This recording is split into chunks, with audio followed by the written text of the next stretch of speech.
जय श्री कृष्णा। डेली हिंदू ज्ञान में आप सभी का बहुत बहुत स्वागत है। कार्तिक मास में परिक्रमा जो होती है, प्रदक्षिणा जो की जाती है, प्रदक्षिणा जो इसकी बहुत महत्व है। वैसे तो हम लोग जाते हैं, गोवर्धन की परिक्रमा करते हैं, मंदिरों की परिक्रमा करते हैं, परिक्रमा का बहुत महत्व है। तो कार्तिक में अगर आप इस परिक्रमा को करते हैं, मंदिर में जाके करते हैं, आप वृंदावन जाते हैं या आसपास किसी तीर्थ स्थल पे जाते हैं, वहाँ करते हैं भगवान की परिक्रमा, तो उसका बहुत महत्व माना गया है, बहुत ज़्यादा।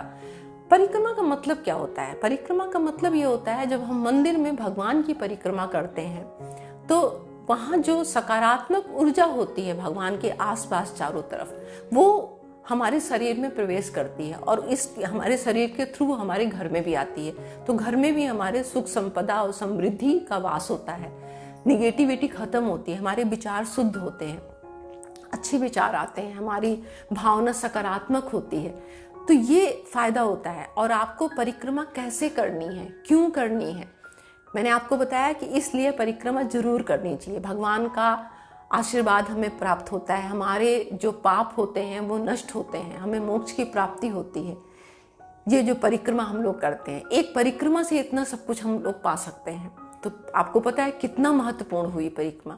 अब परिक्रमा हमें करनी कैसे है?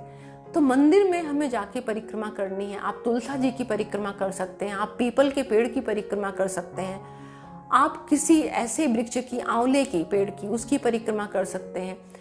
ये आप कहीं भी, आप मंदिर मूर्ति की तो परिक्रमा कर ही सकते हैं, लेकिन इन सब जो एक पूजनीय पवित्र जो हमारे वृक्ष हैं, उनकी भी परिक्रमा करके हमें उनका आशीर्वाद प्राप्त होता है। तो अगर आप दूर कहीं तीर्थ स्थल में नहीं जा सकते हैं तो आसपास के मंदिर में कार्तिक में जरूर जाइए। खास करके गोपाष्टमी के बाद से ये परिक्रमा शुरू हो जाती है। तो गोपाष्टमी से लेके और पूर्णमासी तक, वैकुंठ चतुर्दशी तक, पूर्णमासी तक ये परिक्रमा चलती रहती है। घरों में लोग फेरी करवाते हैं, जो कीर्तन वाले होते हैं या पंडित जी होते हैं, या शालिग्राम जी का जो है, मैंने आपको बताया तुलसा विवाह में जो शालिग्राम जी लेते हैं उनके घर में जाते हैं। तो इस तरह से फेरी के बहुत महत्व है। इसको फेरी भी बोलते हैं। पंजाबी लोग जो होते हैं, जो सिख लोग होते हैं, इनके यहाँ प्रभात फेरी निकाली जाती है। तो ये ब्रह्म मुहूर्त में ही फेरी की जाती है, इसका बहुत महत्व है। आप नगर परिक्रमा कर सकते हैं। आप जिस जगह रहते हैं उस स्थान से एक मंदिर से दूसरे मंदिर जाके परिक्रमा कर सकते हैं। भगवान की आप परिक्रमा कर सकते हैं, गोवर्धन की परिक्रमा की जाती है, वो कर सकते हैं। तो इस तरह से आप कर सकते हैं। और अगर मंदिर में परिक्रमा करें तो कैसे करें? मंदिर में जो आपको परिक्रमा करनी है, वो भगवान की जो मूर्ति है वो दाहिने तरफ, भगवान के जो दायां हाथ होता है उसकी तरफ से आपको परिक्रमा, यानी कि जो घड़ी की सुई होती है क्लॉकवाइज, उस तरह से आपको परिक्रमा करनी है। किसकी परिक्रमा कितनी करनी है? हनुमान जी की परिक्रमा 3 की जाती है। इसके साथ में गणेश जी की जो परिक्रमा होती है वो 4 की जाती है। विष्णु जी की परिक्रमा भी 4 की जाती है। अक्सर हम लोगों को यही पता होता है कि हर एक भगवान का हम लोग 3 बार परिक्रमा कर लेते हैं और हो जाता है, लेकिन ऐसा नहीं है। सूर्य भगवान जो है उनकी 7 बार परिक्रमा की जाती है, और जो दुर्गा जी हैं उनकी 1 बार परिक्रमा की जाती है। और भोलेनाथ जी, उनका तो सबको पता है कि उनकी आधी परिक्रमा की जाती है। उनकी जो आगे जो नंदी जी होते हैं उनको लांघना नहीं होता है, जलाधरी जो होती है उसको लांघना नहीं होता है। इस तरह से आधी परिक्रमा हम लोगों को करनी होती है। तो ये सारी बातों का आपको ध्यान रखना है कि कैसे परिक्रमा करनी है। अब कार्तिक में जो परिक्रमा करनी है वो आपको, एकादशी को तुलसा जी और शालिग्राम जी का ब्याह हो गया है, उनका विवाह संपन्न हो गया है। तो आपको जो परिक्रमा करनी है, अगर आप मंदिर में जाते हैं परिक्रमा करने, तो विष्णु जी, लक्ष्मी जी को, उनके मंदिर की आप जो है परिक्रमा कर सकते हैं। आप 21 परिक्रमा कर सकते हैं, 11 परिक्रमा कर सकते हैं, आप 51 कर सकते हैं, आप 108 परिक्रमा कर सकते हैं। आप जितना ज़्यादा से ज़्यादा आपका सामर्थ्य हो वो उतनी परिक्रमा आप कर सकते हैं। आप पीपल की परिक्रमा कर सकते हैं। बहुत महत्व होता है पीपल की, क्योंकि पीपल में विष्णु जी, लक्ष्मी जी का वास माना गया है। इसके साथ साथ आंवले की परिक्रमा कर सकते हैं। आंवले की परिक्रमा का भी बहुत महत्व माना गया है। ये सब जो वृक्ष हैं इसमें साक्षात विष्णु जी का वास माना गया है, तो इसकी भी परिक्रमा आप कर सकते हैं। अगर आप बहुत सौभाग्यशाली हैं, आपका इतना अच्छा संयोग बनता है, आपके पास इतना टाइम है, ऐसा भगवान की कृपा आपको प्राप्त होती, तो आप गोवर्धन पर्वत की जो है वहाँ जाके गोवर्धन बाबा की परिक्रमा करिए। बांके बिहारी जी के दर्शन जरूर करिए, वहाँ की परिक्रमा करिए। उनके अगर सौभाग्य इतना मिलता है, वहाँ की परिक्रमा हो जाती है तो कहने ही क्या है। कार्तिक में तुलसा जी की परिक्रमा जरूर करनी चाहिए। अब आपके घर में जो तुलसा जी हैं, आप मंदिर में भी कर सकते हैं। आपको तुलसा जी की परिक्रमा कैसे करनी है, कोई भी एक सामग्री आप ले सकते हैं। जैसे आप बादाम ले सकते हैं, आप किशमिश ले सकते हैं, आप मूंगफली के दाने ले सकते हैं। कोई भी चीज़ ऐसी ले लीजिए, 108 ले लीजिए आप। अगर आपके पास इतना हो सकता है तो 108 तुलसी के पत्ते ले लीजिए आप, उससे भी कर सकते हैं। तो ये आपको शालिग्राम जी को तुलसा जी के गमले में उनको रखना है, पूरा आसन सहित उनको रखना है वहां पर। और ये परिक्रमा आपको सुबह देनी है। गोपाष्टमी से लेके आप पूर्णमासी तक, चतुर्दशी तक आप कभी भी कर सकते हैं परिक्रमा। वैसे ये आप गोपाष्टमी को भी कर सकते हैं, आंवला नवमी को भी कर सकते हैं। एकादशी को नहीं कर सकते क्योंकि उस दिन पूजा होती है, उस दिन उनका ब्याह होता है। द्वादशी को कर सकते हैं। तो इस तरह से आप कर सकते हैं किसी भी दिन, जब भी आपको मिले टाइम। तो आपको कैसे करना है कि ये जो आपको बताया मूंगफली के दाने या इस तरह से आप कोई भी चीज ले लीजिए, आप 108 ले लीजिए। 108 कम से कम 108 तो करनी है। तो आपको तुलसा जी में शालिग्राम जी को विराजित करना है और आप उनको रख के आंगन में रखिए या अपने बालकनी में रखिए या छत पे रखिए, कहीं भी आप जहाँ खुली जगह हो, जहाँ आप अच्छी तरह से परिक्रमा उनकी कर सकें। अब आपको परिक्रमा करते टाइम क्या बोलना है, कौन से मंत्र का उच्चारण करना है। आपको जब परिक्रमा शुरू करनी तो एक जगह पे एक बर्तन रखिए। आप तुलसा जी और शालिग्राम जी को आपने रख लिया है, उसके बाद एक बर्तन रखिए, उसमें आप पहले उनको नमन करिए, हाथ जोड़ के उनको प्रणाम करिए और उनसे प्रार्थना करिए कि प्रभु हम आपकी परिक्रमा कर रहे हैं, हमारे ऊपर अपनी कृपा बनाइए, अपना आशीर्वाद हमें प्रदान करिए। इस तरह से आप उनका, विष्णु जी और लक्ष्मी तुलसा जी को आप नमस्कार करते हुए, उसके बाद आपको ओम नमो भगवते वासुदेवाय, ओम नमो भगवते वासुदेवाय, ओम नमो भगवते वासुदेवाय, ये आपको मंत्र का उच्चारण करते हुए एक फेरी लगानी है। फिर एक आपके पास जो बादाम या मूंगफली के दाने हैं वो एक बर्तन में डाल देना है काउंटिंग के लिए।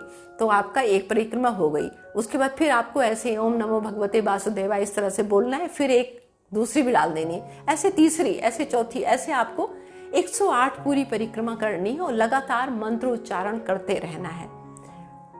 इस तरह से आपको तुलसा जी और शालिग्राम जी की परिक्रमा जरूर करनी। आप ये तो करेंगे, साथ में आपके आसपास अगर मंदिर है तो वहां कर सकते हैं। आप गंगा स्नान के लिए जाते हैं तो वहां भी परिक्रमा कर सकते हैं। जितना नगर परिक्रमा कर सकते हैं और आसपास जो मंदिर हैं वहां जाके आप परिक्रमा कर सकते हैं। जितनी ज्यादा से ज्यादा हो सके आपको परिक्रमा करनी है। इसका बहुत महत्व है। मंदिरों में 5 दिन, 1 हफ्ता तक ये लगातार जो है सुबह फेरी निकाली जाती है, उसमें आप शामिल हो सकते हैं। जो ग्रुप में पूजा की जाती है, जैसे हम लोग सारे लोग इकट्ठे होकर परिक्रमा करते हैं या पूजा करते हैं, उसका बहुत महत्व होता है। भगवान उससे बहुत जल्दी प्रसन्न होते हैं जब सामूहिक रूप से हम पूजा करते हैं या परिक्रमा करते हैं। तो अगर उसमें आपको सौभाग्य मिलता है तो जरूर जाइए आप उसमें। उस तरह से आप नगर परिक्रमा करिए, 5 दिन करिए, 2 दिन करिए, 3 दिन करिए, एक ही दिन करिए, लेकिन अगर मौका मिलता है तो आप उसको जरूर जाइए, जरूर करिए। तो ये परिक्रमा आपको इस तरह से करनी है। बांके बिहारी जी का मंदिर है, वहां जाके कर सकते हैं। विष्णु जी के मंदिर में आपको करना है, वहां कर सकते हैं। पीपल का जो पेड़ है वहां भी कर सकते हैं आप। आंवले का पेड़ है वहां कर सकते हैं। जहां भी आपका हो सकता है वहां आप कर सकते हैं। आंवले का पेड़ जो होता है उसकी भी परिक्रमा की जाती है। पूर्व की तरफ मुंह करके उसकी आप पूजा कर सकते हैं, विधिवत उनकी पूजा करिए। एक कलावा लीजिए, आप 7 परिक्रमा उनकी कम से कम जरूर करिए। ज़्यादा नहीं कर सकते तो 7 परिक्रमा करिए। और जो धागा लिए हैं उसको आप 7 बार उनके पेड़ पे लपेटना है आपको और अपनी मनोकामना कहनी है, उनको प्रार्थना करनी है कि प्रभु ये मेरी मनोकामना है, आपकी कृपा से मेरी मन की मुराद पूरी हो, और इस तरह से उनकी परिक्रमा करनी है। ये सब चीज़ें आपको कार्तिक के महीने में करनी है। तुलसा जी का जो आप दिया जला रहे थे, लगातार जला रहे थे, वो आपको कार्तिक के महीने में आपने जलाया, आप पूरे साल इसी तरह से जला सकते हैं। सुबह शाम जला सकते हैं, नहीं तो शाम को तो जरूर जलाना है आपको।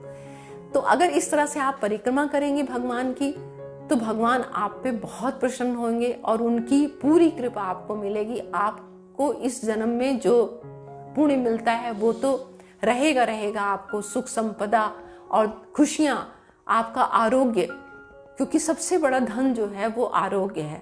अगर हम स्वस्थ रहते हैं भगवान की कृपा से तो हम सब कुछ करने लायक होते हैं। पूजा हम तभी कर पाते हैं, भगवान की आराधना पूजा, जब हम स्वस्थ रहते हैं शरीर से, मन हमारा स्वस्थ है, हमारा शरीर स्वस्थ है, तभी हम ये सब चीज़ें संपन्न कर पाते हैं। हम बहुत इच्छा रखते हैं, लेकिन अगर हमारा शरीर स्वस्थ नहीं है तो हम कुछ नहीं कर सकते हैं।